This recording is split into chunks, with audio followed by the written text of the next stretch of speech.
Yamaha ended Jack Miller's MotoGP career on a Thursday in a press release in the flattest language they could find. The collaboration concludes at the end of the season. That was the opening line. Then, lower down the same release, his own team director said something that does not belong anywhere near that sentence. Gino Borsoi said Jack deserved to stay. Not that the team would miss him, that he deserved to remain. Teams do not say that about a rider they have just cut because it makes the cut look impossible to defend. So why did Pramac say the quiet part out loud on the day it happened? And if he deserved to stay, who actually decided that he could not? Because the man taking his seat has 10 laps of MotoGP experience, total. Izan Guevara is a Moto2 rider and a former Moto3 world champion, confirmed at Pramac for 2027, and the first promotion ever produced by Yamaha's BLU-CRU pipeline. And Miller is not leaving alone. Alex Rins is out of Yamaha as well. Brad Binder has lost his KTM ride. Franco Morbidelli is looking for work. 4 riders with Premier class results between them, all drifting towards Superbike inside the same few weeks, while younger riders take over their garages. That is not 4 separate career decisions. That is a grid changing its mind about what a rider is worth. Look at the timing, because the timing tells you how little of this was about racing. Yamaha and Pramac put out both releases hours apart at Aragon on the Thursday before a single bike had turned a wheel at Motorland. You found out the same day the paddock did. He said afterwards that it amounted to a few social posts and that inside the box they already knew. Then he went out on Friday and lived the caricature. He crashed at turn 2 during the time attack, got straight back to his feet, ran for the second bike, and finished the session 19th, 1.638 seconds off Marco Bezzecchi, headed for Q1 on Saturday. And that is the evidence everybody will reach for. 19th, a crash, 31 years old. Case closed. Except here is the strange part. Nobody at Yamaha has actually made that argument. Read what Pramac said instead. Borsoi called it one of the most difficult decisions he has faced, not only for the team, but for him personally. And then he said this: a rider and a person like Jack deserve to remain part of the structure, but sport is sport, and, sooner or later, sometimes paths have to divide. Team principal Paolo Campignotti went further, saying some riders pass through a team while others leave a lasting mark on its history, and Jack belongs to the second group. That is not how you announce a rider you no longer rate. That is how you announce a decision you did not make. And Pramac did not make it because Pramac does not own that seat. Yamaha does. So what did Yamaha say? Managing Director Paolo Pavesio explained the Guevara signing with a sentence that should have been the headline everywhere. With MotoGP entering a completely new technical era in 2027, we also believe the timing is ideal for a rookie to make the transition. Sit with that. Yamaha did not claim Guevara is faster than Miller. Nobody could claim that because Guevara has 10 laps on the bike. They said the rulebook made this the right moment to hire someone with nothing to unlearn. And oh, there is one more piece of this, and almost nobody has flagged it. Next season, MotoGP walks away from Michelin and goes to Pirelli. Guevara has raced Pirelli rubber for 3 Moto2 seasons. Miller has spent 11 years building Michelin knowledge that stops being worth anything the moment the trucks unload. The ride height devices are banned.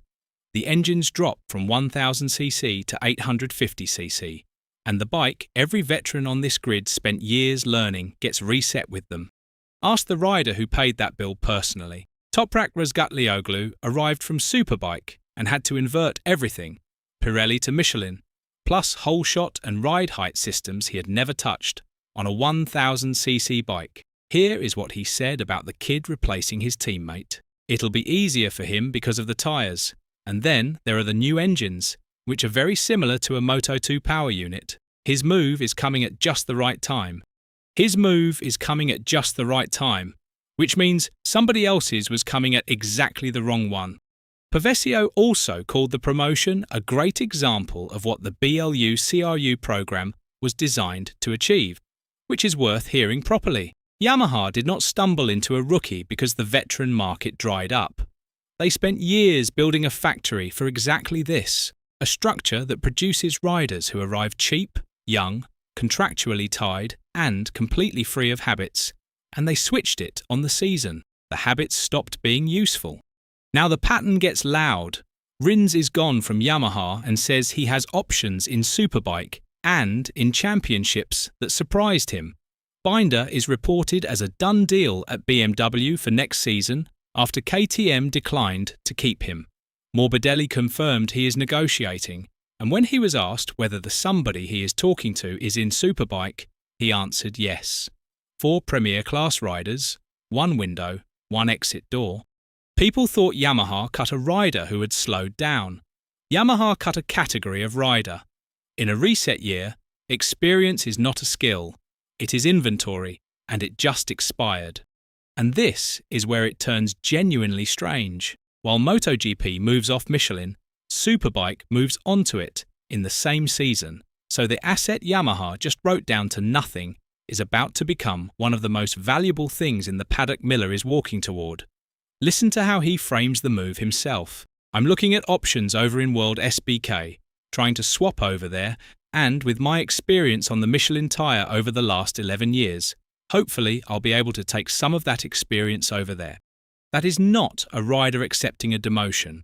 That is a rider following his own data to the only championship that will still run on it. So here is the verdict. Yamaha never measured Jack Miller against this year's grid. They measured him against next year's rulebook, and the 2027 rulebook does not pay for experience.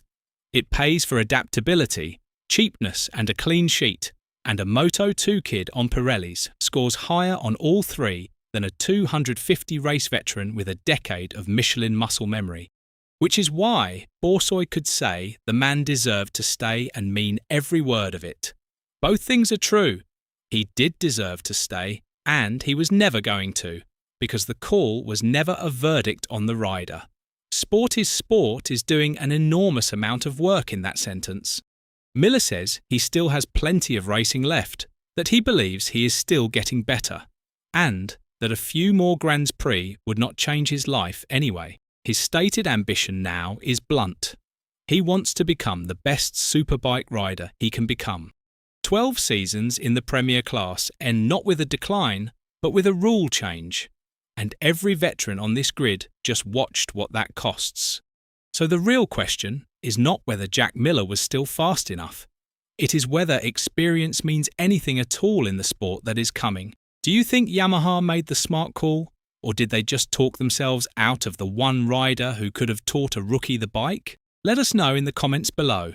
And once you do that, make sure to click on the video appearing on your screen right now.